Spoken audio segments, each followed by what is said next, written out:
Gigolo का सच ये है कि औरतों को ना सर्विसेज देता है वो वाले। ये वो भटकी हुई बच्ची की आजकल बड़ा शौक चल रहा है। आज के जमाने में भोला मतलब चुगल। हीरो जैसी बॉडी और वो क्या एप्स खुला दिखाने का मतलब ये है कि हम कह रहे हैं कि हमारी बॉडी ऐसी है तो आप आमंत्रित हैं। ये सब उसने मुझे बताया कि मैं ऐसे जा रहा हूँ, अब मेरी शादी है। मैंने कहा तो अब क्या दिक्कत हुई, तुमने तो लाखों रुपए कमा लिए, अब क्या दिक्कत है? बोले लाखों नहीं, मैंने 50 लाख रुपए कमाए। फिर ये पैसा और तुम उसे दे रहे हो खुशी।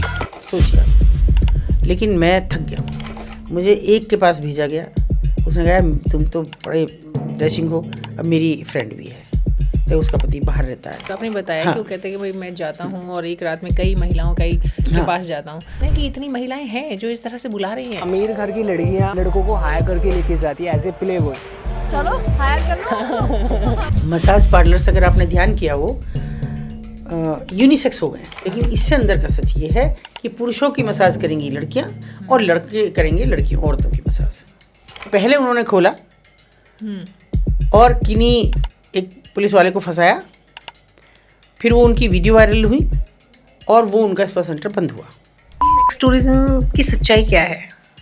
देखिए ये सबसे खतरनाक एक सेक्स ट्रेड का सबसे खतरनाक रूप है। तो उसने खींच के एक दूसरे बच्चे को दूसरी औरत लाई और उसने ऐसे उसकी करके पैंट उतारी। वो बच्चा लहूलुहान था। तब उन बच्चों ने बताया कि हमारे साथ ऐसे करते थे रात को, और मतलब हमें एक दवाई भी देते थे कि इसे खा लो, दर्द नहीं होने का, कुछ लगाने के लिए देते थे उसके बाद। और ये हर दिन हुआ। और दो वो जो बड़े बड़े थे वो भाग गए, वो 14-15 साल के थे, वो भाग लड़के गए। थे ये? लड़के ही, लड़कियों से मतलब नहीं है सेक्स टूरिज्म में। अच्छा। हाँ, ये छोटे बच्चे, मतलब अब लक्ष्य सेक्स इंडस्ट्री का छोटे बच्चों की तरफ हो गया है। चला नहीं जा रहा था बच्चों से, इस हालत में थे। बहुत बार डॉक्टर ने कहा कि मल्टीपल इनके साथ सेक्स हुआ है, कितनी बार एक दिन में। वो जो कंडीशन थी ना उन बच्चों की, अगर आप देखें डर रहे थे हर आदमी को देख, मतलब मर्दों को देख के डर रहे थे बच्चे। हज़ारों बार हमने ये कहा रेड लाइट एरियाज़ के लिए कि भैया इनके आधार कार्ड वोटर कार्ड इनके भी तो बनाओ, नहीं बने, फिर हमको झूठ बोल बोल के बनवाने पड़े सब। उनके अंतिम संस्कार छिपा के होते हैं। मैडम आप क्या बात कर रही हो? अंतिम संस्कार नहीं हो पाते उनके ढंग से। कोई तैयार नहीं होता कि किस जगह करें उनका। अगर ये खुल जाए कि ये कौन महिला थी। 2027 के चुनाव होने जा रहे हैं, आप विश्व गुरु का डंका बजा रहे हैं। देखो आके दिल्ली में रेड लाइट एरिया है कितना बड़ा, दिखता है आपको? तब उसने बताया कि उस पर मतलब थोड़े अश्लील से कपड़े पहन के बैठो रात को और वो कहेंगे।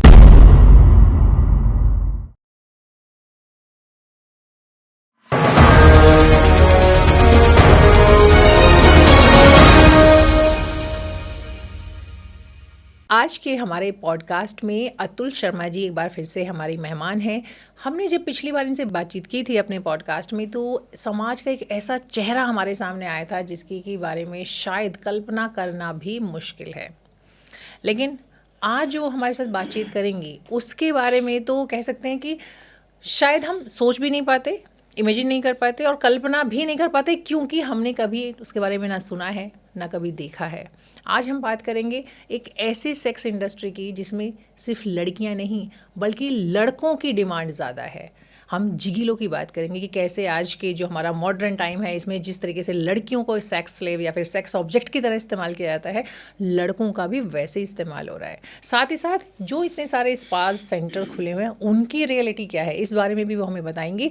तो मैम बहुत बहुत स्वागत है आपका। और जी, हम चाहते हैं कि जो हमारा पिछला पॉडकास्ट था वो काफ़ी लोगों ने पसंद आया, उनको सराहाया काफ़ी, कि जिस तरह की जो एक कहते हैं ना कि समाज की जो एक घिनौनी सच्चाई है जिसको कि ज़्यादातर लोग नहीं जानते हैं, उसके बारे में आपने बताया। आई ओपनिंग सेशन था वो हमारा। और जब आपसे बातचीत हुई हमारी तो आपने बताया कि ये एक आधा सच है। जो आधा सच है वो ये है कि जिस तरीके से लड़कियों को सेक्स इंडस्ट्री में इस्तेमाल किया जाता है, बेशक नंबर उतना ना हो, तादाद उतना हो, लेकिन लड़के भी इसमें पीछे नहीं हैं। अब इसका सच क्या है? लड़के किस तरीके से लड़कों को जो है सेक्स ऑब्जेक्ट की तरह यूज़ किया जा रहा है? देखिए मैंने अभी पिछले कई जगह पे ये बात की कि मेल प्रोस्टिट्यूट भी हैं। हालांकि लोगों को एतराज़ हुआ कि ऐसा नहीं जी। लेकिन जिगोलो शब्द कहाँ से आया? कहीं कुछ सच्चाई आग होती है तो तभी धुआं उठता है। और जिगोलो की मैं अगर आपसे सच्चाई की बात करूं तो ये वो बच्चे हैं जिन्हें मैं राह भटका हुआ कहती हूँ। तमाम चीज़ें, चाहे वो ज़बरदस्ती की शिकार रही हों, जिसकी पहले एपिसोड में मैंने आपसे बात की, देह जीवा हैं ये। हम सेक्स को व्यापार इसलिए मान के चल रहे हैं इस समय, मैं तो इसको बिल्कुल ट्रेड मान रही हूँ। सेक्स ट्रेड है ये एक। इसलिए है कि कानूनन हमें एक जो ज़बान में कहा जाएगा, तो ये कहा जाएगा जिस चीज़ से हम अपने श्रम से पैसा ले लें, अपने शारीरिक श्रम का पैसा ले लें, वो तुरंत हमारा व्यवसाय हो जाता है। मान लीजिए हम घर में खाना बना रहे हैं, उसका पैसा नहीं ले रहे, वो हमारा काम है, हमारा घरेलू काम। लेकिन उसी के लिए अगर कोई मेड हमारे यहाँ आती है और वो उसका पैसा लेती है, तो वो उसका व्यवसाय है, उससे वो जी रही है। तो मैं इन्हें देह जीवाएँ कहती हूँ। और जिगोलो का सच ये है कि ये वो भटके हुए बच्चे, कि आजकल बड़ा शौक चल रहा है हीरो जैसी बॉडी और वो क्या एब्स निकालने और बड़ी मतलब अपने आप को दिखाना कि अब 50 साल की उम्र में भी हम कितने जवान दिखते हैं, भले फेस पे हमारे रिंकल्स आ रहे हों, लेकिन वो बॉडी दिखनी चाहिए। आखिर क्यों बॉडी दिखनी चाहिए? सवाल तो ये खड़ा होता है, क्यों? आप क्यों ऐसी बॉडी दिखा के क्या कहना चाहते हैं? भाई 1% आप ये कहना चाहते हैं, इसका मतलब आप किसी को रिझाना चाहते हैं। हम किसी भी चीज़ को खूबसूरत तभी बनाएंगे ना। मान लो मैं अपने आप को ये ऐसे करूं कि मैं अच्छा सा बढ़िया सा लगूं, अच्छी लगूं, तो इसलिए कि मेरा परिवार को मुझे अच्छी, बाहर निकलूं तो लोग कहें कि अच्छी लग रही हैं, मतलब सौम्य लगूं मैं अगर, तो उसके लिए मुझे क्या करना चाहिए, उस तरह की मैं ड्रेसिंग सेंस रखूँगी उस तरह का। लेकिन मैं अपनी बॉडी को खुला क्यों दिखाऊँगी? लड़का हो या लड़की, खुला दिखाने का मतलब ये है कि हम कह रहे हैं कि हमारी बॉडी ऐसी है तो आप आमंत्रित हैं, चाहे वो खिड़की पे झांकती हुई लड़कियां हों या ये देह जीवा, ये जिगोलोज हों। हालांकि इतनी मानसिकता खराब है कि मुझे इंस्टा पे मेरे पूछते हैं कि मैम हमको भी दो एक दो ऐसी आंटी का नंबर, हम भी जिगोलो बनना चाहते हैं। कितना घटिया सोच, हम कहाँ जा रहे हैं पता नहीं। तो जिगोलो का देखिए, पहले मैं स्पा सेंटर पे आती हूँ, स्पास में जाने का हमको पड़ा है, जिम में जाने का हमको बहुत ज़्यादा हो गया। महिलाएं भी जाती हैं, उम्र दराज महिलाएं भी जाती हैं आजकल। वो एक मशीन है जिससे ऐसे ऐसे घूमते हैं कि जिससे पोछा लगा रहे हों। आप घर में पोछा नहीं लगाएंगी, सॉरी टू से, पर आप घर में पोछा नहीं लगाएंगी, वो आपकी बेइज्जती हो जाएगी। लेकिन आप स्पा में जाके ये काम करेंगी, जिम में जाके करेंगी। चलिए ठीक है, वहाँ तक भी समझ में आता है। स्पा की जहाँ तक बात है कि आप कटी स्नान कर रहे हैं, आप वाष्प स्नान कर रहे हैं, ये सब स्पा है। जिनके पास पैसा है वो तो घर में भी जकोजी बना रहे हैं, है ना। और जिनके पास पैसा वो जिम और स्पा में भी जा रहे हैं। मिडिल क्लास का आदमी तो नहीं जा सकता, उसके पास इतना है ही नहीं। ज़्यादा से ज़्यादा शादी ब्याह के टाइम पे लड़का लड़की चले गए, थोड़ा फेशियल वेशियल करा के ब्यूटी पार्लर में करा लिया, कुछ बॉडी का मसाज वसाज हो गया। लेकिन एक ऐसा वर्ग तैयार किया जा रहा है इन जिम और मसाज पार्लर्स के ज़रिए। मसाज पार्लर्स, अगर आपने ध्यान किया हो, यूनिसेक्स हो गए हैं, है ना। मतलब कंबाइंड हैं, आप महिला हैं वो भी अगर पार्लर मसाज जाना चाहती, मसाज कराना चाहती हैं तो आ जाएं, आमंत्रित हैं। पुरुष हैं तो वो भी करा सकते हैं। लेकिन इससे अंदर का सच ये है कि पुरुषों की मसाज करेंगी लड़कियां और लड़के करेंगे लड़कियों, औरतों की मसाज। ये आग पानी जैसा रिश्ता है। ना चाहते हुए भी आपकी जो इमोशंस हैं वो आएंगी बाहर। अब उसके बाद आपको एक वो दिया जाता है कि पैसा कमाना चाहोगे तो बढ़िया बॉडी वॉडी बन गई, हाँ जी कमाना चाहेंगे, अगर मिलता है तो बढ़िया है, करेंगे। बोले ठीक है, वहाँ एक आंटी हैं और चले जाओ, और रात का 25 से 30 हज़ार 50 हज़ार तक भी, वो तुम पर डिपेंड करता है, तुम उनको कितना सेटिस्फाई करते हो, ये तुम पर डिपेंड करता है, ये तुम कितने पैसे, हमारा इतना परसेंटेज है। चलिए हो गया। अब वो जाता है वहाँ, मुझे शर्म आती है कहने में, क्योंकि मैं भी एक उम्र दराज महिला हूँ। 60-65 साल की उम्र की महिला है, 50 साल की उम्र 50 प्लस की है, और उसके सामने एक 25 प्लस का बच्चा है जो उसके बेटे जैसी उम्र का है, उसके पोते जैसी उम्र का भी हो सकता है, और आपको उसके सामने अपने आप को एक्सपोज करने में जरा भी लिहाज नहीं आ रही है। किस संस्कृति में जी रहे हैं हम? लोग हमें फॉलो करने के लिए विदेशों से आ रहे हैं और हरे राम हरे कृष्ण संकीर्तन कर रहे हैं, और आप वो ऐसा तो बुरा मुझे नहीं लगता वहाँ भी होता हो। कोई स्वेच्छा से किसी के साथ रिश्ता है तो जब बड़े उम्र छोटा वो अलग बात है, लेकिन स्पेशली ये सर्विस प्रोवाइड करने के लिए आप जा रहे हो तो इससे बुरा तो कुछ हो नहीं सकता। और जी वो लड़के हैं, और जब मेरे पास एक बच्चा, आप लोग पूछते हैं कि आपको कैसे पता, बिल्कुल, है ना। मेरे पास एक लड़का था, देख मैं अपने शहर की पहले बात कर रही हूँ क्योंकि मेरा छोटा शहर है और स्वाभाविक है, हाँ, बड़े शहर में भी, अगर दिल्ली जैसे शहर में भी है, कोई ऐसे एरियाज़ में काम करता है तो उसको 200-400 लोग तो जानते ही हैं। मेरा तो शहर ही 200-400 जैसा है। अब बाहर भले ही बढ़ रहा है लेकिन अंदर तो हम एक परकोटे में हैं, एक 9 दरवाज़ों के बीच घिरा हुआ शहर है। उस 9 दरवाजे से हर आदमी क्रॉस करता है, हर किसी को एक दूसरे का पता है। तो वो कोई बच्चा मेरे पास आता है और मुझे लगा उसके हाव भाव से कि ये कुछ कहना चाहता है, पर मेरे शायद स्टाफ की वजह से कह नहीं पा रहा। मैंने कहा अकेले में बात करोगे? हाँ जी। मैं ज़्यादा से ज़्यादा इतना सोच था कि किसी से अफेयर होगा, नज़दीकी रिश्ते में होगा, अब ये चाहता होगा कि मैं इसके पेरेंट्स को बात करूं। कर लेती हूँ मैं ऐसे में भी बात, मना नहीं करती हूँ। तो लेकिन वो तो शॉकिंग था जो उसने मुझसे बात की। ये सब उसने मुझे बताया कि मैं ऐसे जा रहा हूँ, अब मेरी शादी है। मैंने कहा तो अब क्या दिक्कत हुई, तुमने तो लाखों रुपये कमा लिए, अब क्या दिक्कत है? बोले लाखों नहीं, मैंने 50 लाख रुपये कमाए, सोचिए आप। लेकिन मैं थक गया हूँ, मैं बॉडी से थक गया हूँ, मन से थक गया हूँ, और सबसे कहूँ तो भावनाओं से थक गया हूँ। मेरे पास अब कुछ नहीं है। दिखने में तो अच्छे खासे लग रहे हो।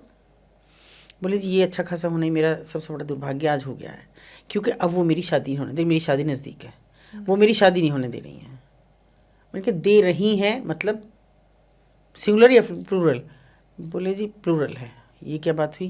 बोली एक के बाद एक, एक के बाद एक, एक के बाद एक हुआ। मुझे एक के पास भेजा गया, उसने कहा तुम तो बड़े डैशिंग हो, अब मेरी फ्रेंड भी है, तो उसका पति बाहर रहता है, 3-3 4-4 महीने नहीं आता है, पैसे की था नहीं उन लोगों के पास। वहाँ भी मैं चला गया, मुंह मांगा पैसा मिलता गया, और घर वालों को भी दिखता रहा बढ़िया पैसा। किसी ने पूछा ही नहीं क्या काम करते हो, पूछा ही नहीं। ऐसे कैसे? पूछा ही नहीं। बोले नाइट ड्यूटी मेरी, अब मेरा प्रमोशन हो गया, मेरा ये हो गया, अब ये चीज़ है। कुछ तो झूठ बोला होगा। कुछ झूठ बोला होगा। अभी मेरे रिश्ते एक से एक अच्छे आए, अब मेरा शादी होने वाली है तो नहीं होने दे रही हूँ। मेरी शादी के लिए शर्त ये है कि हमारे यहाँ हर रात आएगा। मैं डेली 3 से 4 महिलाओं के पास जाता हूँ। कैसे? औरत के लिए तो ये संभव है, मर्द के लिए कैसे संभव है? बोले उसके लिए मुझे गोलियाँ खानी पड़ती हैं, और उससे मैं अंदर से टूट गया हूँ। मुझे अब हर वक्त ऐसा रहता है कि जैसे खोखला हो गया हूँ, मुझे कोई दम नहीं है। मैं बहुत सारी डाइट्स ले रहा हूँ, तरह तरह की डाइट्स ले रहा हूँ, वैसे भी खा रहा हूँ बहुत, मतलब ड्राई फ्रूट्स भी और दूसरी चीज़ें भी, लेकिन मुझे अंदर से खालीपन मेरा दूर नहीं हो रहा। मैंने कहा ये मुझे समझ ही नहीं आ रही, पता नहीं क्यों मुझे नहीं आ रहा नहीं था मुझे। बोले जी मैं इतना ज़्यादा, मैं स्पेशली क्या कहूँ, आप बड़ी हैं। मैंने कहा फिर मुझे बहुत तेज़ गुस्सा आया। मैंने कहा मैं बड़ी हूँ और जिन बड़ी औरतों के पास तू जा रहा है, मुझसे ये बात कहने में शर्म आ रही है। तो उसने कहा अब क्या कहूँ मैं, वो औरतें मुझे निकलने नहीं दे रही उससे। वो कह रही हैं कि लिख के दो कि हर रात हमारे पास आओगे जैसे आते रहे। तो मैं अपने परिवार में क्या जवाब दूंगा अब? मैंने कहा जैसे नाइट शिफ्ट कहते हैं ऐसी रहना, कि ये शर्त तो मेरे माँ बाप ने पहले रख दी कि अब तक तो नाइट शिफ्ट की, अब नहीं करोगे। अब घर में एक बच्ची आ रही है, उसका देखभाल, उसकी सब चीज़ तुम उसी हिसाब से करोगे। बहुत पैसा कमा लिया, छोड़ना चाहते हो ऐसी नौकरी को जो रात की, तो छोड़ दो। वो ये कहते हैं। मैं ये भी कह रहा हूँ हाँ जी छोड़ दूंगा, पर मैं नहीं छोड़ रहा। मैंने कहा फिर मैं क्या करूँ इसमें, मुझे कोई रास्ता बताओ। मैंने कहा मूर्ख, रास्ता तो तेरे पास खुद है, क्योंकि तू ब्लैकमेल नहीं हो रहा उनसे, वो तेरे से ब्लैकमेल हो सकती हैं, क्योंकि वो बड़े घरों की औरतें हैं, उनके पास पैसा है, उनका रुतबा है, उनके पतियों की इज्जत है, इमेज है उनके परिवार की, उनके जवान बच्चे हैं। तू उन्हें कहे कि मैं तुम्हें करूँगा, अब तुम्हारी सब चीज़ दिखाऊंगा, मैं दुनिया भर में बताऊंगा, तुम्हारे नाम बताऊंगा कि कौन कौन है, और वीडियोज़ बनाऊंगा तुम्हारी। अब तक तो नहीं बनाई, लेकिन अब बनाऊंगा। अगर तुम मुझे बुलाओगी तो मेरी भी शर्त ये है कि मैं वीडियो बनाऊंगा अपने उन पलों की। क्योंकि तो भाग जाएंगी अपने आप। हो सकता है उसने ये किया हो, वो आया नहीं मेरे पास दोबारा, लेकिन मेरे कुछ वॉलंटियर्स ने बताया उसकी शादी हो गई। Thank God. मैं सोचती हूँ संतुष्टि हुई कि भाई बात खत्म हो गई, लेकिन बात तो हुई ना। जिसे बोलो तो हैं, वो एक अकेला ही नहीं होगा।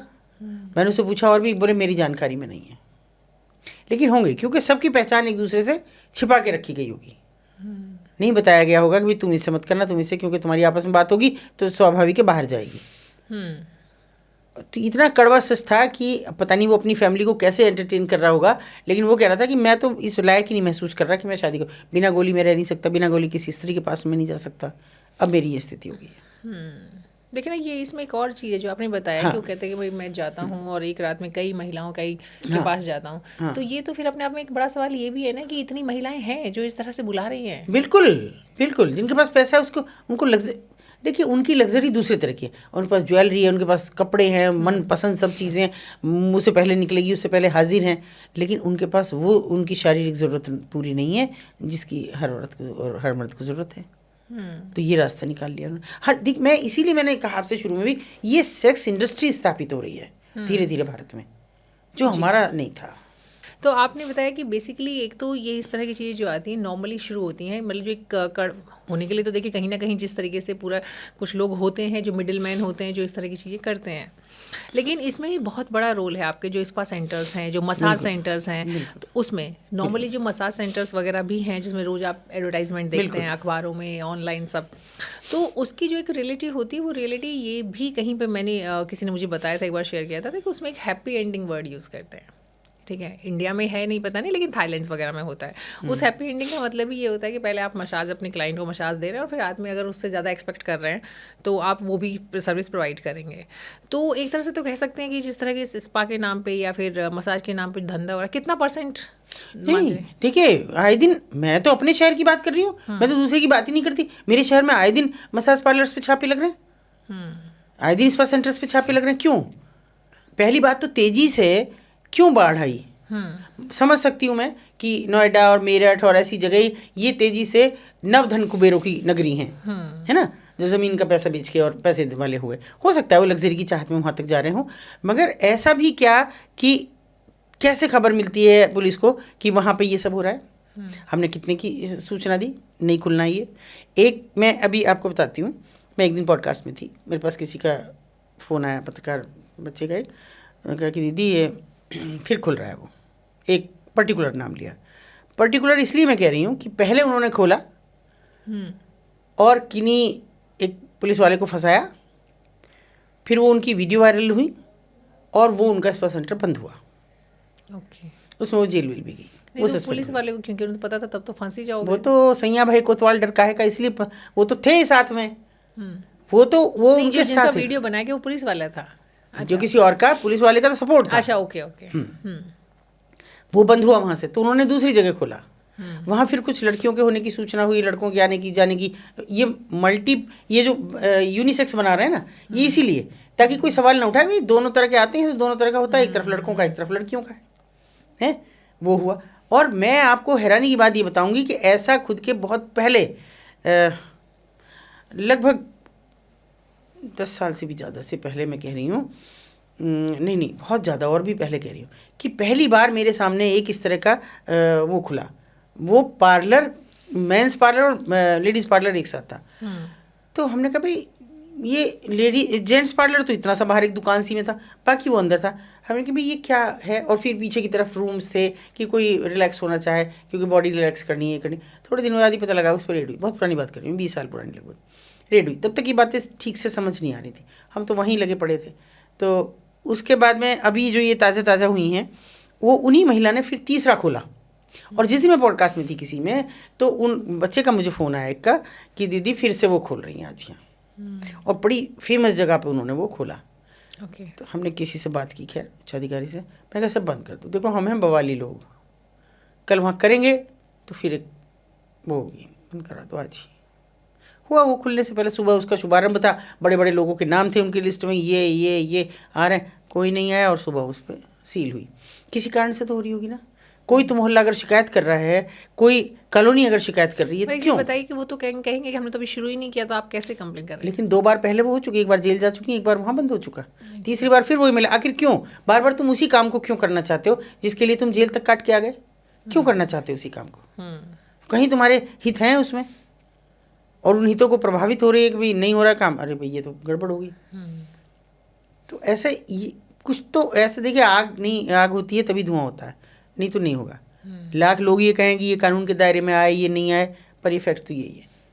नहीं, ये तो आप सही कह रहे हैं कि यूनिसेक्स के नाम पे बहुत कुछ होता है, क्योंकि मैंने भी कहीं सुना था कि जो कपल्स होते हैं, हस्बैंड वाइफ होते हैं या फिर मे बी की लवर्स होते हैं, जो कपल्स होते हैं, कई बार वो साथ में भी जाते हैं मसाज के लिए, ठीक है, तो भाई कि उसमें कुछ उनको एंटरटेनमेंट हो गए, जो भी सेटिस्फेक्शन होगा वो लोग जाने, बट इस तरह का चलन भी है। इस तरह का चलन भी। और दूसरा एक चीज़ और है कि देखिए, छोटे शहरों की ये ज़रूरतें नहीं होती, छोटे शहरों की होती हैं अपने सम्मान को बचाने का एक बहुत सशक्त प्रयास। मेरी बेटी कहीं ना चला जाए, मेरे बेटा कहीं, जो बड़े होते जाएंगे तो हिदायतें शुरू हो जाएंगी, है ना, ये नहीं करना, ये नहीं करना। उसके बावजूद ऐसे शहरों में ये खुलना, इससे खतरनाक कुछ हो नहीं सकता, क्योंकि जिस बच्चे को घर से बहुत हिदायतें मिल रही हैं वो उतना ही ज़्यादा ऐसी चीज़ों को देख के उसके प्रति आकर्षित होता। ये चकाचौंध है उनके लिए, क्या है, क्यों रोक रहे हैं माँ बाप, क्या है, इस उत्सुकता में जाएगा जी। क्योंकि मैं अगर अपनी बात कहूँ कि मुझे अगर 4-5 साल की उम्र में ये ना कहा जाता कि ऊपर नहीं देखना, जब वहाँ जाओ स्कूल जा रहे हो अब से तो ऊपर नहीं देखना, तो शायद मैं वहाँ काम ही ना करती कभी। अच्छा, रेड लाइट एरिया आपका हाँ, घर जो है उसके आसपास हाँ, है, राइट? हाँ, जी। तो मैं करती नहीं। तो बच्चे को जितना, हमारे यहाँ हिदायतें बहुत होती हैं बच्चों के लिए आज भी, ये नहीं करना, ये नहीं करना, कॉलेज जाओ, यहाँ सीधा नहीं। मैं 50 बार फ़ोन करके पूछती हूँ, आए नहीं आए अभी तक घर। अभी मैंने बीच में बैठी, जो बच्चा मेरे पास रहता है उसको पूछा, आ गया नहीं कॉलेज से, आ जाऊँगा, है ना। तो ये हमारी आदत में शुमार होता है। मगर जैसे ही हमारी कोई चीज़ उसको चकाचौंध भरी दिखे, ये यार मैं देख तो लूँ, क्या पता लगेगा घर में, और वो एक बार का देखना वो बच्चे के लिए ख़तरनाक हो जाता है, क्योंकि उसके लिए नयापन है ये, और अंदर जाके उसको क्या दिखाया जा रहा है इसकी हमें कल्पना भी नहीं है। ठीक है, हम ये नहीं कह रहे मसाज पार्लर्स मत खोलो, स्पा सेंटर्स मत खोलो, मगर कौन जा रहा है उन स्पा सेंटर्स में ये तो जानो पहले। मान लो हमारे पास पैसा है तो हम तो सुकोजी बनाएंगे घर में, मज़े में स्पा करेंगे, सारा दिन करेंगे, चाहे 2 बार करें 10 बार करें। और मसाज की जहाँ तक बात है तो इतने, देखिए मसाज का, अब से अगर मैं 10 साल पुरानी भी बात करूँ, बहुत से प्राकृतिक चिकित्सा केंद्र हैं, है ना, जहाँ बहुत अच्छे तरीके से दिया जाता है खुले में, और कटी स्नान, उनके सब मशीनें हैं ऐसी इस तरह, और उससे रिलैक्स भी होता है आदमी। तो भैया ये बंद दरवाज़ों में कैसा, एसी कमरे में कैसे आप स्पा मसाज कर सकते हैं? पसीना निकालना है उसमें, आपको मसाज करानी है तो भाई एसी कमरे में कैसे होगा वो? नहीं, हमको तो समझ में आती है ये बात। वहाँ क्यों नहीं जाते? फिर दूसरा ये भी छोड़ दीजिए, चलिए हम क्या मत जाओ प्राकृतिक चिकित्सा में। अगर हमारे दौर, ऐसा क्या बदल गया है, हम अभी जिंदा हैं, ऐसा क्या बदल गया है? पहले हम लोगों के अगर मान लो डिलीवरी हुई तो घर में मसाज वाली आती थी, है ना, वो इतना अच्छे से मसाज करके जाती। तो मसाज की कब, नए बच्चों को कहाँ मसाज की ज़रूरत आ गई? कौन सी तुम्हारी बॉडी, अरे घर में खेती है, किसान का बच्चा है और जिम जा रहा है, अरे भैया 4 फावड़े बजाओगे तो ये बने। मेरा अगर आप देखो, मेरे यहाँ जो काम करता है 60 साल का होने जा रहा है, और अगर उसकी आप बॉडी देखो ना तो ऐसी है कि जैसे जिम जाके आया हो अभी, और उसे वो बच्चा ही खुद कहता है कि ऐसे ही इनका देखो क्या बना रखी बॉडी, क्योंकि दिन भर काम करता है और आप उसके लिए जिम जा रहे हैं। ये कौन सा तरीका है? मत भटकाओ हमारे बच्चों को। मैं तो हाथ जोड़ के कहती हूँ, ये जिम चलाने वालों से भी और मसाज वालों से, हमारे बच्चों को मत भटकाओ, छोटे शहर के बच्चों को तो मत भटकाओ। ये फिर कहाँ जाते हैं इसका अंदाज़ा भी नहीं है। नहीं, तो ये जो आपने अभी आपने एक एग्जांपल हमारे साथ शेयर किया कि स्पा का किस तरह से बंद कराए, तो और भी कुछ इस तरह के सेंटर्स पे आपने काम किया है, रेड कराई है? बहुत सारे इस तरह के तो बहुत हुए हैं। देखिए अभी मैं स्पा में भी कराई है, जी। स्पा में भी कराई है हमने, तो ओयो होटल्स पे कराई है। क्यों आखिर ऐसा ये इंडस्ट्री में बदलता चला जा रहा है? हर रास्ता वो ढूंढ रहा है एक आदमी कि जहाँ पे कैसे बच्चों को फंसाया जाए, कैसे जिनकी जरा सी भी उनके इमोशंस को भड़काया जाए, किस तरह। तो कहाँ से भड़केंगे? स्पा में जाइए तो आपके इमोशंस भड़केंगे। आप, लड़का जा रहा है, लड़की आपको मसाज दे रही है, आपको स्पा करा रही है, क्यों करा रही है भैया? स्पंज कर रही है आपके, और भी बहुत सारी चीज़ें क्यों कर रही है? तो आपकी इमोशंस को भड़काने के लिए ना। ये तो आग पानी जैसा रिश्ता है।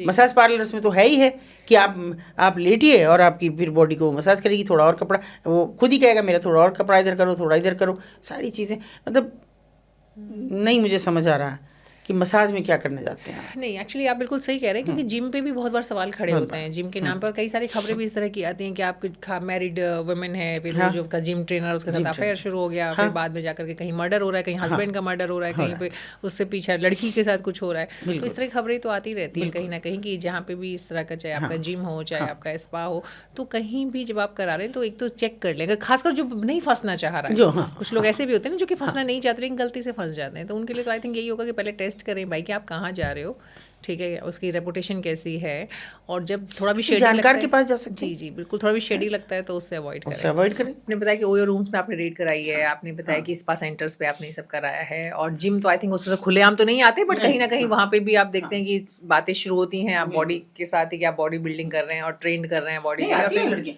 कई लड़कियों के मामले आए मेरे पास जिन्होंने कहा कि वो जिम ट्रेनर है, अच्छा, और अब मुझे धोखा दे रहा है। हाँ, वही मैं बता रही ना कि वहाँ पे वैसे खुल्लम खुल्ला आप डायरेक्ट नहीं कह सकते, लेकिन हाँ चीजें शुरू होती हैं और वो उस डायरेक्शन में चली जाती हैं। हाँ। एक और वर्ड जुड़ा हुआ है आजकल हम लोग बात करते हैं, वो सेक्स टूरिज्म। हाँ। अब ये सेक्स टूरिज्म की सच्चाई क्या है? देखिए ये सबसे खतरनाक एक सेक्स का, मतलब सेक्स ट्रेड का सबसे खतरनाक रूप है। क्योंकि अगर मैं कहूँ सबसे विद्रूप है ये, और इतना बुरा कि हाँ, जहाँ हमारे बच्चे, एक मासूम बच्चा जिसकी अभी उम्र भी नहीं है कुछ समझने लायक, और वो झेल रहा है, तो इससे बुरा कुछ है नहीं। मतलब क्या है कि एक मतलब अजीब सा हुआ कि कॉमनवेल्थ गेम्स के जरिए टाइम पे दिल्ली में जब हुए, तो उस समय हमारे यहाँ से कुछ बच्चे गए जो रैग पिकर्स थे, कुछ भीख मांगने वाले, हमको नहीं पता लगा, गए, हमें नहीं पता। तो उनके पेरेंट्स को 30-30, 35-35 हज़ार रुपये दिए गए कि वो बच्चे 10-15 दिन के लिए जा रहे हैं और बहुत अच्छे से रहेंगे। ये लगेज उठाएंगे केवल, जो हमारे VIPs हैं, VIP गेस्ट हैं, बाहर से भी आए हुए हैं, विदेशों से आए हुए हैं, और उनका लगेज उठाएंगे, ज़्यादा भारी नहीं होता उनका लगेज, और उनके साथ रहेंगे, उसी रूम में रहेंगे। वो 5 स्टार में ठहरेंगे तो 5 स्टार में, 3 में ठहरेंगे तो 3 में, जहाँ भी वो ठहरेंगे, और आपको दिखा दिया जाएगा। अब जिन्होंने 30 रुपये भी ढंग से कभी ना देखे हों और 30,000 मिल जाए उनको, तो उन्होंने अपने बच्चे भेज दिए। 17 बच्चे हमारे यहाँ से गए, हमको नहीं पता लगा। उसके बाद वो बच्चे आए होंगे गेम्स के बाद, तब भी हमें कोई अंदाज़ा नहीं, कहीं कोई जिक्र भी नहीं हो रहा था, कुछ सुगबुगाहट भी नहीं थी कुछ। फिर अचानक एक दिन महिला आती है, कूड़े का तो बोरा उसने बाहर रखा और ऑफिस में अंदर आ गई। मैं जनरली कम ही रहती हूँ ऑफिस में, मतलब बहुत कम जा पाती हूँ, पर मैं थी उस दिन। तो वो आ गई, मैंने कहा पैसे वैसे चाहिए कुछ? मैंने कहा मैं पैसे नहीं देती हूँ, तुम्हें खाना खाना हो तो खाना खाओ, कुछ और चाहिए तो वो बताओ। नहीं ना, मुझे पैसे चाहिए ना खाना। बोली जी मुझे बात करनी है। बहुत संकोच करती रही। मैंने कहा करना है तो करो, नहीं करनी है तो छोड़ो, नहीं बताना चाह रही हो। और कोई बुरा तुम्हारे साथ हुआ, रेप वेप हुआ कुछ? मैं तो स्पष्ट पूछ लेती हूँ। और ना, आप मेरे घर आ सकती हो। मैंने कहा कहाँ है तुम्हारा घर? बोले जी हम झुग्गी में रहते हैं। मैंने कहा चल अभी, मैं अपने एक साथी को लेके, मैंने कहा चल इसको बिठाया, एक को इस पे बिठाया, एक पे हम बैठे, और बोले जी चलो। चले गए वहाँ हम झुग्गियों में। बहुत भीड़ इकट्ठा करी उनने, सब लोग आ गए। तो उनका बात तो अभी तक कुछ बता नहीं रहे हो। तो फिर मुझे छोटे छोटे बच्चे दिखे, बोले जी इस बच्चे को देख लो मेरे को। तो वो माँ के पीछे छिपा जा रहा, बार बार मैं उसे खींचूं और वो पीछे खींचा, बेटा बता तो क्या हुआ। और मुझे ऐसा उसकी आंखों, या तो चेहरे पढ़ने की आदत हो गई इतने वर्षों में, मतलब मुझे लग रहा है कि बहुत घबराया हुआ है। मैंने कहा बेटा डर मत, मैं तो कुछ नहीं कहूँगी तुझसे। मैं नीचे ही ऐसी बैठ गई। मैंने कहा आजा मेरे पास, मैं गोद में बिठाऊंगी तुझे, दोनों बैठेंगे, फिर तू क्या खाएगा वो दूंगी। तो वो नहीं आया फिर भी। मैंने कहा तुम पूछो ना, या तुम बताओ मुझे। तो उसने खींच के एक दूसरे बच्चे को दूसरी औरत लाई और उसने ऐसे उसकी करके पैंट उतारी। वो बच्चा लहूलुहान था। मैंने कहा ये क्या हुआ उसको? बोली ये इसको ही नहीं हुआ, हमारे 17 बच्चे गए थे, 15 वापस आए, 2 नहीं आए हैं। मैंने कहा 2 कहाँ गए? कि उन लोगों का कहना है वो भाग गए। कहाँ गए थे? मुझे तो यही नहीं समझ में आ रहा, कहाँ जा रहे थे बच्चे? बोले जी बच्चों को ले गए थे, हमें पैसे भी दे गए थे, हम झूठ नहीं बोलने के, हमें 30-30, 35-35 हज़ार रुपये भी दे गए थे। और ये तो आप बता रहे हैं कि जैसे उस टाइम पे तो नहीं, बाद में बच्चे तो बाद में ही आए होंगे ना जी, सारे जितने दिन का उनको 15 दिन का टाइम दिया, 20 दिन का टाइम। तो बच्चे फिर इस कंडीशन में कैसे मिले? क्योंकि उस तुरंत आपको अप्रोच किया उन्होंने? नहीं, वो तो आने के बाद, उनको भी क्या पता क्या हुआ बच्चे के साथ। उनको तो वहाँ से रूम दिखा दिए गए, देखो यहीं सो रहा है, ये बच्चा का बिस्तर लग रहा है। नहीं, जैसा भी आप बता रहे हैं, जब आप मिली तब आपने देखा बच्चे की कंडीशन ऐसी थी। हाँ, हमको नहीं पता फिर तब तक भी क्या था। फिर मैं पूछा कैसे हुए, कहाँ गए बच्चे? तब उन्होंने बताया जी दिल्ली में कोई खेल चल रहे थे। हाँ, मैंने कहा चल रहे थे। बोले हमारे बच्चों को वहाँ ले गए थे सामान उठाने के लिए। तो जो बाहर से लोग जैसे वो वहाँ से तुरंत लौट के आए, उसके बाद उन्होंने आपको कॉन्टेक्ट? उसके बाद, हाँ, उससे पहले नहीं किया। जब उनको कुछ दिखाई नहीं तब उन्होंने किया कि बच्चे बहुत घबराए हुए और बहुत बुरी कंडीशन में थे। वो डॉक्टर के पास भी नहीं जा पा रही थी, पैसे भी नहीं थे। तो तब ये बात बच्चों ने, एक थोड़ा बड़ा बच्चा था, हमने उसे विश्वास में लिया। कई दिन लगे काउंसलिंग में, अपनी काउंसलर्स को लेके गए, उनके साथ बातचीत कराई, अपने पास बुलाया। मतलब इस सब में भी हमको 1 हफ्ता लग गया। फिर तब उन बच्चों ने बताया कि हमारे साथ ऐसे करते थे रात को, और मतलब हमें एक दवाई भी देते थे कि इसे खा लो, दर्द नहीं होने का, कुछ लगाने के लिए देते थे उसके बाद। और ये हर दिन हुआ। और 2 वो जो बड़े बड़े थे वो भाग गए, वो 14-15 साल के थे, वो भाग गए। लड़के थे? लड़के ही, लड़कियों से मतलब नहीं है सेक्स टूरिज्म में। अच्छा। हाँ, ये छोटे बच्चे, मतलब अब लक्ष्य सेक्स इंडस्ट्री का छोटे बच्चों की तरफ हो गया है। 2 फायदे हैं। एक तो आप अपनी ज़रूरत पूरी करने के लिए लड़की बुलाओगे, कॉल गर्ल बुलाओगे या कोई भी एस्कॉर्ट बुलाओगे तो वो पकड़े जाओगे, रेड हो गई। या ये सोच के कि विदेशी है, चलो ब्लैकमेल करेंगे, बुला लें पुलिस को, कर दिया, आपकी बेइज्जती हो गई, है ना। इस बच्चे से कैसे? तो लगेज उठाने आया, चला नहीं जा रहा था बच्चों से, इस हालत में थे, बहुत बार डॉक्टर ने कहा कि मल्टीपल इनके साथ सेक्स हुआ है, कितनी कितनी बार एक एक दिन में। तो ये अब चलन में है, मतलब अब ये बन गया है। मैं तो मान लिया कि ये बन गया है कि आपको जब ज़रूरत हो उठा लो बच्चे, गरीबी की किसी भुना के, और वो आपके साथ बच्चे भेज देगा। वो जो कंडीशन थी ना उन बच्चों की, अगर आप देखें, डर रहे थे हर आदमी को देख, मतलब मर्दों को देख के डर रहे थे बच्चे। वो कह रही थी उसकी माँ कि मैं घर में इसके बाप के पास नहीं छोड़ती से, जब कूड़ा बीनने जाती हूँ ये नहीं रुकता, बाहर कहीं आदमी देखेगा तो भागता है ये। तो कैसी दुनिया में हम जी रहे हैं। अभी ऐसा हम क्यों नहीं सोच सकते कि हमारे बच्चे भी लक्ष्य हो सकते हैं। अकेला मिल गया कोई बच्चा, भटका हुआ मिल गया, कैसे नहीं हो सकते फिर वो बच्चे उनके टारगेट। तो बहुत खतरनाक है, इसको ये अभी तो रोकना होगा। कुछ चीज़ें अभी सामने रोकना। आती हैं कि जैसे मतलब आजकल आप देखते हैं कि ऑनलाइन बच्चों को ट्रैप करने की कोशिश करते हैं। कुछ हाँ। ऐप्स होते हैं जिनके हाँ। थ्रू जो होता है, बिल्कुल। लड़कियों का तो हमने सुना था, आपने भी हाँ। शायद कहीं पढ़ा होगा या देखा हाँ। होगा कि नहीं, किस देखा तरह- है जी देखा है मैंने। मेरे पास एक लड़की भी थी, मतलब जॉब तो नहीं करती थी लेकिन छोटा मोटा काम अगर उसको करना हुआ तो करती थी। अभी आना बंद हुआ तो मैंने उससे पूछा कि आजकल तुम आ नहीं रही हो कभी। तो बोली नहीं, मुझे ना दिन में मैं सोती हूँ। मैंने कहा क्यों, रात भर कौन सा पानी करने जाती हो? बोली नहीं नहीं, वो मैं ऐप पे बैठती हूँ, क्योंकि आप समझ सकते हैं कि पैसे की तो ज़रूरत सबको है और मेरे पास तो रोटी खाने को भी नहीं है, तो मैं वो ऐप पे मुझे मिल जाते हैं। रोज़ाना मैं 800 से 1000 रुपये कमा लेती हूँ रात को। मैंने कहा क्या करती हूँ, मुझे तो समझ ही नहीं आ रहा है। तब उसने बताया कि उस पर मतलब थोड़े अश्लील से कपड़े पहन के बैठो रात को, और वो कहेंगे कि भाई इतना दिखाओ तो इतना दिखा दो। कुछ ये भी कहते हैं कि मतलब ओरल सेक्स करो, तो उसका ज़्यादा पैसा देते हैं। कॉइन्स देते हैं, कॉइन्स, क्या कॉइन्स हैं पता नहीं, उन कॉइन्स के बदले आपको पैसा मिलता है। मतलब उन्हें आप जमा करेंगे, इकट्ठा हो गया आपके पास इतने, अब आपने उनको सरेंडर कर दिया तो आपको पैसा मिल जाएगा, वो आपके अकाउंट में आ जाएगा वो पैसा, अकाउंट नंबर और सारी चीज़ें वेरीफाई, आधार कार्ड आपका लिया जाता है। हमने कहा तुम्हारी फ़ोटोज़ अगर इस्तेमाल कर लें वो, कि अभी गारंटी तो यही दी है कि नहीं होंगी कभी, वीडियो नहीं होंगी, कैसे? मैंने कहा तुम क्या कह रही हो, ये जो बैठा है ना ये गूगल बाबा और पता नहीं कौन कौन, ये सब कहते हैं कि हम अगर फ़ोटो डिलीट भी कर दें तो गूगल में रह जाती हैं। बिल्कुल, एक बार जो आ गया, एक बार जो आपके मोबाइल से खींच गया या कहीं पे भी आपका हो गया तो उसके बाद वो परमानेंट है। परमानेंट है। तो मैंने कहा क्या तुम कर रही हो ये? तो बोली अब तो हो गए। और बहुत से तो ऐसे आते हैं कि मैं वैसे उनको डिलीट भी मार देती हूँ फिर अपने उससे मैंने कहा इससे क्या, तुम्हारी फ़ोटो तो चलेगी उसके पास, क्यों ऐसी फ़ोटोज़ ले लेके बैठती हो तुम? बोली कहाँ बैठती हूँ, लोग कहते हैं कि ऐसे उतारो, ऐसे करो, और इस ढंग से ऐसी एक्टिविटी करो, मतलब सब वो कहते हैं, केवल वहाँ सेक्स नहीं है बाकी और सब कुछ है उन ऐप्स पे। और ये विदेशी ऐप हैं। अभी वैसे सरकार ने 25 ऐप बंद किए हैं, और जिनमें सबसे बड़ी सराहनीय बात ये है कि उन्होंने अल्ट बालाजी को बंद किया, बैन कर दिया, क्योंकि शुरुआत तो वहीं से हुई जी। उसने आपको परोस दिया कि आप शादी इससे कर रही हैं, फिर आपको नहीं है तो आप दूसरे के पास चली गई, फिर उससे भी नहीं निभी तो फिर वापस आ गई। अरे मुझे एक हिंदुस्तान का एक मर्द बता दो जो एक रात अपनी पत्नी बाहर चल रह जाए बिना बताए और अगले दिन उसे रख ले। बहुत ब्रॉड माइंडेड भी, वो भी यूँ कह देगा कि जहाँ रह के आई वहीं रह जा। तो ये कौन सी, ये बात तो सच है कि जो हम लोग कहते हैं ना कि हमारे जो भी परोसा जा रहा है, चाहे आप इंटरनेट के थ्रू देखें, चाहे जो ऐप्स के थ्रू, चाहे या फिर आप ये जो OTT पे प्रोग्राम्स आते हैं, क्योंकि अभी कुछ हद तक सच्चाई भी, जैसे कि अभी हम हालांकि हमारी बातचीत में थोड़ी हम आज बात कर रहे हैं जो मेल्स के बारे में या बच्चों के बारे में, लेकिन अभी रिसेंटली एक सीरीज क्राइम, डेली क्राइम का जो 3rd सीरीज आई है, तो उसमें भी अगेन ये विमेन ट्रैफिकिंग की बात हो रही है, लड़कियों की बात हो रही है, किस तरीके से बाहर से बाहर मतलब लड़कियों को भेजा जाता है और इंपोर्ट किया जाता है सामान की तरह। नहीं हमको पूछा इंस्टा पे कि आपको कैसे पता कि ट्रक में सप्लाई हो जाती है, अब बताओ उसको कैसे पता जो उसने, वो तो मेरे बोलने के बाद ही बनी है ये दिल्ली क्राइम, तो उसमें कैसे ट्रक में लड़कियां सप्लाई दिखाई दे रही हैं? बिल्कुल। अरे भैया मैं 32 साल से झक थोड़ी मार रही हूँ, राइट, क्या क्या झेला होगा मैंने, आप लोग तो अंदाजा भी नहीं लगा सकते उसका। बिल्कुल।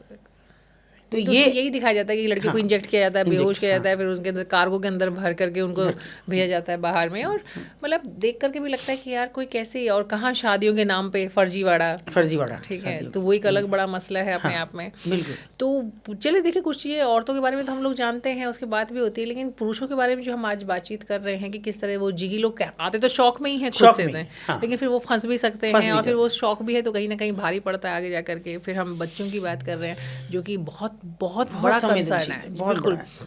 फिर मुझे वही तो समझ नहीं आता कि फिर सरकार क्या कर रही है आपकी। चलिए मैं छोड़ती हूँ, मैं कह रही हूँ मैं बिल्कुल मेरे अपने निजी अनुभव हैं, मगर दिल्ली है दिल्ली में सरकार बैठी है, तो क्या आप कभी सड़क अपने उन एसी रूम्स से, अपने ऑफिस से निकलते ही नहीं हो? इन चौराहों से नहीं गुजरते? आपके लिए कोई स्पेशल पगडंडी बनी है जहाँ से आप निकलते हो? आपको वो बेटियाँ, वो लड़के, वो भैया कौन नहीं दिखता? कौन ऐसा है कि जो आपको नहीं दिख रहा है, जो किताब बेच रहा है, जो गुब्बारे बेच रहा है, जो भीख मांग रहा है, जो आपका गाड़ी पे कपड़ा मार रहा है? आपकी पे कभी नहीं करते क्या वो? बिल्कुल। या उन्हें हटा दिया जाता है? अगर उस दिन मैंने देखा, ये भी अनुभव हुआ, एक दिन यहीं पॉडकास्ट से गुजर रहे थे तो अचानक कोई रेड लाइट हो ही नहीं रही है और भागे जा रहे हैं, भागे जा। मैंने कहा आज तो भैया गजब हो गया, शाम का टाइम है, हम तो जाम में ऐसे ही मर जाते हैं और आज ये नहीं हो रहा, पता नहीं क्या है। फिर पता, किसी ने चलते चलते हमने किसी से पूछा, भैया आज क्यों ऐसा? बोले कुछ VIPs गुजर रहे हैं। तो बताइए, तब रेड लाइट भी नहीं रही, तब कुछ नहीं रहा, तो वो भी हट गए, जो भिखारी थे कोई भी नहीं दिखा, एक भी। तो आपकी नज़रों से छुप रहे हैं, लेकिन जब आप नहीं होते, सत्ता में नहीं होते, जब आप रेड लाइट पे नहीं होते, आपकी लाल बत्ती आपकी उस पर नहीं दमदमाती, तो तब नहीं दिखते आपको। सवाल खड़े करिए ना फिर। और जो लड़के हैं, देखिए बड़ी स्पष्ट बात है, जिन लड़कों के साथ ये हो रहा है, जो मैं सेक्स टूरिज्म की बात कर रही हूँ, वो छोटे बच्चे हैं आज, कल वो बड़े होंगे। ये जो उनके ऊपर एक छाप पड़ गई ना, जो उन्होंने झेला, वो किसी दूसरे के साथ करेंगे, स्वाभाविक है, टिट फॉर टैट। आप वो देते हैं दूसरे को जो आपने लिया हो, जो कल आपको दिया हो, वो आप दूसरे पे इस्तेमाल करेंगे। कैसे आप नहीं मान सकती कि वो बलात्कारी नहीं होगा?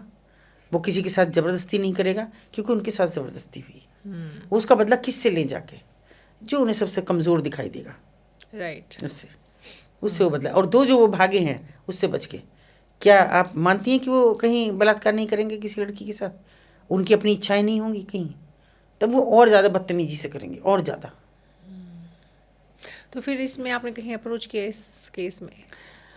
इसमें अरे इसमें तो हमने, कोई सरकार ऐसी नहीं जिसको नहीं लिखा, कोई सरकार ऐसी नहीं है। हालांकि देखिए, बच्चों के फ़ोटो नहीं कर सकते थे, टेक्निकली भी और लीगली भी नहीं कर सकते थे, वो हमने नहीं कहा, जगह नहीं बता सकते थे, हमने नहीं बताई है, लेकिन हमने हर जगह लिखा कि ये हो रहा है, ये हो रहा है। जब आप हमसे पूछोगे तो हम आपको सब सच बताएंगे। और कोई रिएक्शन? ना कोई नहीं। हमने अरे हज़ारों बार हमने ये कहा रेड लाइट एरियाज़ के लिए कि भैया इनके आधार कार्ड, वोटर कार्ड, इनके भी तो बनाओ, नहीं बने, फिर हमको झूठ बोल बोल के बनवाने पड़े सबके। झूठ बोल के मतलब हमने बताया घरेलू, ये तो गृहिणी है, बताया ही नहीं उस एरिया से, क्योंकि कबाड़ी बाज़ार के इर्द गिर्द भी तो मोहल्ले हैं जो कबाड़ी बाज़ार ही कहलाते हैं। मतलब हमारा जो बाज़ार है, तो उन उस तरह बनाए, उनके राशन कार्ड, उनके वोटर कार्ड, ID, या बच्चे पैदा होते हैं तो उनके जन्म प्रमाण पत्र, या कोई मरती है तो उसका मृत्यु प्रमाण पत्र, अब सब झूठ बोल के बनते हैं। देखिए, आपको ये जब नहीं बनता वोटर कार्ड और ये सब चीज़ें नहीं बनती, आप सीधी सी बात समझिए, एक इंसान आपकी एरिया में रह रहा है, कौन है? फिर निकाल के बाहर कर दो उनको, भगाओ यहाँ से, विदेशों में भेज दो, कहीं और भेज दो। कहाँ जाएंगे वो? आप ही के देश के तो नागरिक हैं। आप उनका नहीं बना रहे हैं, ना जन्म प्रमाण, ना उनके मरने का कोई पता, ना उनके जीने का कोई पता, कब पैदा हुए, स्कूल कैसे जाएंगे आप? इसका मतलब आप चाहते नहीं कि वो स्कूल जाएं, है ना? क्योंकि जन्म प्रमाण पत्र बनेगा नहीं और अब एडमिशन नहीं होते, तो आप नहीं चाहते। तो हर जगह हमने झूठ बोल बोल के बनवाए, कोई जगह ऐसी नहीं है। तो क्या आपको नहीं पता कि उनके पास अब कहाँ से आ गए? तब आप कहते हो कि वो दे दो उनका एक आधार कार्ड, या मैं उनके एडमिशन कराना जानती हूँ, वो मुझसे मांगते हैं कि आधार कार्ड तो चाहिएगा, ले लो भैया, है हमारे पास तो। मगर हर चीज़ छिपा के क्यों? उनके अंतिम संस्कार छिपा के होते हैं। मैडम, आप क्या बात कर रही हो? अंतिम संस्कार नहीं हो पाते उनके ढंग से, कोई तैयार नहीं होता कि किस जगह करें उनका। अगर ये खुल जाए कि ये कौन महिला थी, बहुत शांत तरीके से चुपचाप रख के ले जाया जाता है गाड़ी में, अंतिम शव यात्रा वाहन में। तो सरकार की नज़रों से कैसे चीज़ें चूकती हैं? कौन से हम विश्वगुरु बनने की बात कर रहे हैं, ठेंगे पे है, कोई विश्वगुरु नहीं बन रहे हैं हम नीचे जा रहे हैं, नीचे धरती में। आप क्या सोचते हैं हम आर्थिक तौर पे हो गए? हम, अरे जब हमारी, सच में ये बात ये है कि बहुत साल पहले, बरसों बरस पहले, 50 साल पहले अदम गौंडवी साहब कह गए कि जिस देश में बेटियां ही बर्बाद हैं, नाशाद हैं, दिल पर रख कर हाथी कहिए देश के आज़ाद है। सच बात तो यह है कि एक बुजुर्गवार उस समय ये अनुभव कर पाए। और फिर मैं तो कहती हूँ कि वो शाहिर साहब की लाइन है कि जिन्हें नाज है हिंद पर वो कहाँ हैं, जिन्हें नाज है हिंद पर जरा उनको बुलाओ, ये गलियाँ, ये कूचे, ये मंजर दिखाओ, आओ तो कभी देखना है, आओ तो कि कौन बच्चे हैं, क्या झेल रहे हैं, क्या छोटी छोटी बच्चियाँ झेल रही हैं, क्या वो औरतें झेल रही हैं। वो आपके एजेंडा में नहीं है। 2027 के चुनाव होने जा रहे हैं, आप विश्वगुरु का डंका बजा रहे हैं। देखो आके दिल्ली में रेड लाइट एरिया है कितना बड़ा, दिखता है आपको? नहीं दिख रहा है। और अब सेक्स इंडस्ट्री मैंने इसलिए कहा, मैं तो हैरान हूँ कि मेरा शहर क्यों बर्बाद हो रहा है। अपने को अगर मैं साफ नहीं कर पाई तो दूसरे का कोई मतलब नहीं है। जी नहीं, अब बड़ी बात ये कि जैसे आपने भी जो बात की, आपने लड़कियों की बात की कि भाई उनको कंसर्न है, लेकिन यहाँ तो लड़के भी खुद फंस मैं रहे हैं। लड़कों की बात और बता रही छोटे हूँ। बच्चे जो विरोध नहीं कर सकते, विरोध नहीं कर जिनको सकते। समझ नहीं आता और जिनकी पूरी जिंदगी पड़ी, जो आज आपके साथ जो कुछ हो रहा है उसका इंप्रेशन पूरी लाइफ रहेगा। पूरी लाइफ रहेगा। और वो जैसे आपने कहा कि क्यों नहीं वो नहीं criminal और बनेंगे। नहीं, मैं जो बात कहना चाह रही थी वो अलग थी। वो लड़कियों के साथ रेप नहीं करेंगे, वो छोटे लड़कों के साथ करेंगे। उनको तो ये अंदाजा ही नहीं है कि लड़कियों के साथ कैसे होगा। उनको ये अंदाजा हो ना, पहला उनकी जो सेक्स लाइफ शुरू हुई वो लड़कों से हुई ना, कि मर्द ने मर्द के साथ किया। अब बताइए उसका क्या, वो क्या करेंगे? वो भी किसी मासूम बच्चे को पकड़ेंगे और यही करेंगे, क्योंकि उस माहौल में पल रहे हैं। उनको अलग माहौल नहीं मिला, उनको कोई उनकी काउंसलिंग नहीं हो रही, वो कहीं स्कूल नहीं जा रहे, वो नई कुछ दुनिया नहीं देख रहे, वही देख रहे हैं। और वही धीरे धीरे घर कर रही है, हर आदमी से डरना। और जो वो आदमी बनेंगे तो किसी और के साथ करेंगे। कोई कहीं कुछ नहीं हुआ, हमने सबको लिखा, हर जगह मैं लिखती हूँ। और मैं लिखने से कभी पीछे नहीं हटती, बहुत कुछ लिखती हूँ, बराबर सरकारों को भेजती हूँ। इतने पोर्टल हैं इनके मुख्यमंत्री, प्रधानमंत्री, सबके पोर्टल्स, मैं सब पे डालती हूँ। कुछ नहीं होता, कुछ नहीं होता है, कुछ नहीं होता है। आँख बंद कर लो, कबूतर हो जाओ, बिल्ली नहीं खाएगी आपको। खाएगी वो जब भी आप पे झपट्टा मार रही है, आपकी बेटियों पे, आपके बेटों पे। आंख बंद करने से सच थोड़ी बदलेगी। थोड़ी बदल जाएगा। और अगर नहीं है तो देखिए, फिर तो हम तो जाती हुई दुनिया है ना, आज है कल नहीं है। मगर आपका समाज, आपकी दुनिया, या आपके बच्चे, ये पैदा भी होंगे, ग्रो अप भी होंगे। और ज़्यादा आप विभत्स स्थिति में पहुंचते चले जाएंगे, वर्स्ट से वर्स्ट पोजीशन में पहुंच जाएंगे आप, जहाँ आपको आज तो कोई बचाने वाला भी खड़ा है, कल वो भी नहीं रहेगा, क्योंकि इच्छा शक्ति नहीं है। आपने कहा ना कि आपने कहा नहीं, मैंने हर पुलिस वाले से कहा, अपनों से भी कहा कि जिनको मैं अपना मान के चलती थी, भाई जैसे मानती थी, जिनको अपना दोस्त जैसा, उनसे भी कहा कुछ तो करो। अरे छोड़ो मारो, कहाँ किसके पीछे जाएंगे, कौन विदेशी। एक तो सबसे बड़ी प्रॉब्लम क्या थी, वो बीच का दलाल नहीं मिल रहा था। कौन था? विदेशियों को तो हम जब पकड़ेंगे ना, जब वो बीच का मिला कहीं ना, उन्होंने उसका कभी पूछा कि कौन था तू, कौन आ गया। ऐसा भूख ने ऐसा वो किया उनको बर्बाद, कि उनके बच्चे बर्बाद हो गए। और क्या ये थम गया होगा आज भी? मैं क्यों मानूं कि ये थम गया होगा? मैं बिल्कुल इस बात को नहीं मानती। बस थम गया हमारे कागज़ों में, हर चीज़ हमारे कागज़ों में रुक गई। सरकार कहती है कि ये वेश्यावृत्ति यहाँ लीगल नहीं है। पता है, ये जो आप बता रहे हैं, मुझे अभी बातचीत करते याद आया कि ये बहुत पहले एक मूवी आई थी पेज 3 P3 या पेज 3 करके कुछ आई थी। उसमें यही दिखाया था, बिल्कुल बड़ा इंडस्ट्रियलिस्ट और ये सब कुछ, और वो छोटा बच्चे जो है वो लड़कों को अपने यहाँ पे बुलाते थे इस सब के लिए। सो वो मुझे आपकी बातचीत से ध्यान आया कि ये कितना घिनौना जो है, ये सच है हमारी सोसाइटी का। हालांकि अब जब आप बता रहे कि छोटी जगह है, छोटे शहर भी इसमें इन्वॉल्व है, तो और तकलीफ होती है कि ये गंदगी जो है ये कहाँ तक पहुँच चुकी है। नहीं तो ये क्यों, इसीलिए आपने ये झोंपड़ियाँ बसवा रखी हैं, इसीलिए हटाई नहीं जा रही हैं, ताकि आप ये सब होता रहे। गरीब की तो कोई आवाज़ ही नहीं है, मगर उसकी हाय बहुत मोटी होती है। बस लेके हर किसी को बैठती रहेगी, ऐसा नहीं है। देखिए क्या है ना कि अभी जो हमारी बातचीत हुई है उसमें कुछ चीज़ें तो क्लियर हैं कि एक सबसे पहले तो ये है कि भाई जो ये हम मान के चल रहे थे कि पूरी एक इंडस्ट्री बन चुकी है जो सेक्स से जुड़ी हुई है। पहले लगता था कि सिर्फ एक पर्टिकुलर एरिया है जहाँ पे कि इस तरह की महिलाएं लड़कियाँ रहती हैं जिनको जबरन इसमें फंसाया जाता है। लेकिन अब ये चीज़ समझ में आ रही है कि सिर्फ ना तो मामला सिर्फ लड़कियों तक है, लड़के भी इन्वॉल्व हो गए हैं। लड़के भी अपने आप को जो है सेक्स ऑब्जेक्ट की तरह जो है पेश कर रहे हैं, या फिर अपने आप को सेल कर रहे हैं खुद से बाय चॉइस। दूसरा एक है कि छोटे बच्चे तक इसमें इन्वॉल्व हैं। हाँ ठीक, बड़ी एक खुद से पैसे के लिए इन्वॉल्व हो रहे, एक को किया जाए। जी हाँ, मतलब इन्वॉल्व से मेरा मतलब छोटे बच्चे तक इसमें शामिल कर दिए गए हैं। उनको बेचारों को पता ही नहीं है और उनके साथ क्या हो रहा है, और वो छोटे बच्चों को भी टारगेट किया जा रहा है। I think target is a better word.